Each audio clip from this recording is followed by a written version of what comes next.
I want to say something with love. This might feel a little bit uncomfortable, by the way, but it definitely needs to be said. Your son isn't lazy. He isn't broken. He's not unmotivated. He's simply undeveloped. And nobody ever told us that. Nobody. We have to figure it out by ourselves, guys. And I'm not judging you, parents. I'm not blaming you. Anyone, teachers, coaches, leaders, and principals. I'm talking like a friend. Someone who actually wants families to win and win tangibly and intangibly. I sit with boys every week that's labeled lazy for years. But what I see, guys, is simply untapped potential without the blueprint, without the right blueprint. Watch this, guys. Boys, they don't develop automatically. They don't mature just because they get a certain age. Development is taught. It comes from structure, from the right expectations, of course, but most importantly from guidance, especially from male guidance, mentors and fathers, leaders and coaches and all the above. Without it, boys get confused. And confusion looks like laziness, right? It get misinterpreted. Confusion looks like laziness. But most boys were never taught how to handle frustration, how to manage those emotions. That's why they're fighting. They fail without quitting. So they shut down, they disengage, of course, we've seen it. They retreat into the phones, to sleep, to silence, running the rooms and on the video games. Not because they don't care, but because they don't know how to effectively communicate and what to do and when to do it and of course how to do it. Many parents never got it themselves. No one showed them. No one, of course, modeled it. So there's no shame here. It's just awareness, guys. We don't know what we don't know. And you can't pass down what you never received yourself. I like to say it this way. You can't teach what you don't know. What you don't know, you definitely can't teach. So calling boys lazy doesn't help. It only confirms their worst fears. Is something wrong with me? What actually helps is that development. I like to say vision before discipline. And of course, identity before accountability. It also helps. And purpose before pressure. Purpose before pressure. Let me ask you this, parents, teachers, coaches, administrators, and principals. Who's developing our sons? Not feeding them, not housing them. Those things are also important, but developing them mentally, physically, and emotionally. Teaching them how to think, how to lead, and how to handle life and the challenges that it presents. Because we live in a world that will define us by our mistakes. Y'all know what I'm talking about. This isn't about bad kids or failed parents, because we're all still learning and growing at the same time. It's about the missing development. A generation of boys growing up without that blueprint, that rites of passage, that leadership mantle. That's why I say everything counts. We're not raising YNs, guys. We got to stop saying that. We're building young kings. We are building young kings. So before you hit the next person you hear call that young man lazy, I want you to pause and ask yourself what part of him needs the most development. Because once a boy is developed, you don't have to force for greatness. It shows up daily and naturally, of course. So guys, share this with a parent who needs it. I will never forget. I can't believe I'm even about to say this, but I'm going to say it anyway. I was, wow, I can't believe I'm about to say this, but I'm going to say it. I was about 10 years old. I'm painting a picture for you guys, right? To illustrate my point, tell my story. I was about 10 years old. And I'm the youngest of three boys, Wayne, Sean, and I'm Cedric, of course.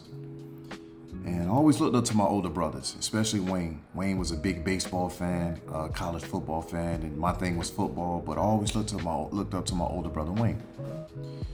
So Wayne loved baseball, I didn't.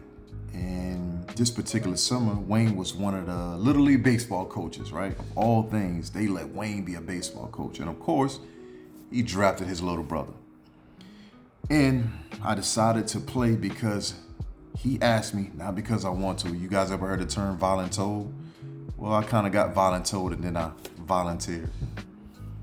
And so nevertheless, I played. I never really was interested and I never felt like I belonged or even was good enough. And I never forget, just like it was yesterday, it was one of the biggest games in the neighborhood. My whole family was at the game. My best friend Dominique, he played for the A's, and so we was playing the A's and we were the White Sox. We was actually pretty decent. And it was my turn to bat. I walked up there with the bat in my hand, could barely hold it, shaking, nervous beyond nervous. And the pitcher, he was one of those type pitchers, like a young man, but can really throw that fastball and really throw that curveball to make it feels like you're about to get hit, but it lands in the strike zone every time. He was an amazing pitcher. And here I am at my best on my best day, maybe 5'6", about 130 pounds on a good day. That's if I ate 2 hot dogs before the game. Basically bones with a baseball uniform on, right? And so I'm up the bat. I could hear my mom in the back. I could hear my aunts cheering me on. Cedric, Cedric, Cedric. Guys, we're down by 1. The bases is loaded, and all I got to do is hit this ball. Because if I hit this ball and I don't strike out, guys, my team is actually going to win the game. And guess what? I'm going to get the praise for this, right? Me, the person that don't even like baseball. It's my time. It's my turn to shine. And I never forget, guys. I struck out in front of everybody. And here come my coach. He come flying. I'm not going to call his name, but I forgive you, sir. He comes flying out the dugout. Man, Cedric, you ain't no good. Man, you ain't no good. You ain't even swing. You couldn't swing. You ain't no good, man. Get off the field. Guys, how you tell a 10-year-old that? And I played it off. I act like I didn't care. I act like it really didn't matter, right? But deep down inside, I was destroyed. I was heartbroken. Heartbroken by somebody I looked up to, feared and revered, right? The person that you admire and respect, that you love and you never think will hurt you, can be the people that hurt you the most sometimes. And watch this, guys. Watch this. Watch this. For the next 20 years of my life, I will be battling mentally, emotionally, and subconsciously. I don't know if that's a word, subconsciously. Hey, Cedric, you ain't no good. Every time I would get to a certain level in life where I feel like I'm about to make some big strides, I'm about to make some real quantum leaps in my life, I'm about to, y'all know how they say, go to another level. I'm about to grow to another level. Here come that old program. Cedric, you ain't no good. Cedric, you ain't good enough. You didn't even swing. Here I am, guys. I'm about to get married. I'm about to have a family. Meetings. I'm about to have one of the biggest deals of my life. I close this deal. This changes everything financially for me and my family for God knows how long. Here come the thought. Cedric, you ain't no good. You ain't no good. You ain't even swing. Here comes, guys. I got this opportunity of a lifetime. Right? I always wanted to get in real estate and really start making some power moves in real estate. And when it's time for me to sign my portion of the contract, right? And to fulfill my obligation, here come the thought again. Cedric, you ain't no good. You ain't no good. You can't even swing. Guys, sometimes we don't realize how that development, that leadership that our young men needs, it has to be from the right people. People that's are emotionally stable, people that's emotionally balanced and mentally all there, right? Because you never know how those things can trigger you for the rest of your life. If you don't do the work, you don't heal those trauma, if you don't go through the things that you know you need to go through and unpack and unlearn some stuff that we should take time to unlearn, guys. But for several years of my life, guys, I would battle mentally and internally and wrestle with that thing. until I got to the point where I had to start looking myself in the mirror again. Cedric, you are good enough. Cedric, you can swing. You should have swung, but you missed. So what? And you didn't swing. So what? That was one moment in your life. Cedric, does one moment of your life get to define the rest of your life? A mistake that you made at 10 years old, does that determine the rest of your life? Really, bro? You really going to allow this to stop you? You really going to stagnate your own process and your own well-being in life? Guys, I literally had to get in the mirror and do the work myself, so I know what I'm talking about. This isn't motivation. This isn't hype, guys. This is real transformation. And what I'm saying to you guys is our young men, our young people, our young boys to be exact, they need the discipline. They need to be built up daily, affirmed and reaffirmed by people who love and value them and see them correctly and don't define them by one mistake or one moment in their lives. Because I've been that same at-risk kid. I'm the kid that was raised by the single-parent mom. I'm the kid that everybody throw away, and when I was invited over, people really didn't want me there, but they allowed me in because they didn't want to look like they didn't value me or care about me. So I know what it feels like, guys. I know what it feels like. And all I'm simply saying to you parents, to teachers, leaders, administrators, district leaders, and all the above, that has deal directly with students and young people from ages 12 to 25. They need people that care. They need us, guys. Who's willing to take the journey with them, who's willing to equip them for that next level and show them, I repeat, show them exactly how it needs to be done versus just telling them what to do and giving them time to grow through the process. Watch this, guys. A lot of things we didn't start overnight, so it's going to be very hard and challenging to stop it overnight. We can't do it as adults, so how can we expect them to do it as teenagers and young adults? We have to implement something called patience, guys, and empathy.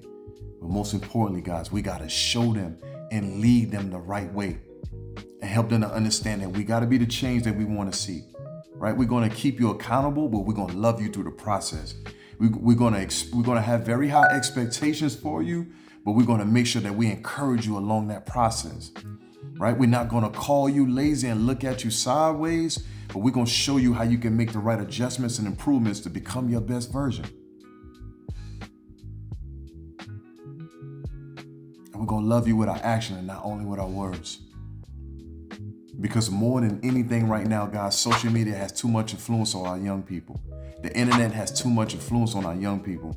Pop culture and music in itself has too much influence on our young people when we need to have it in our own homes, in our own schools, and our own mentor programs. So guys, what am I saying?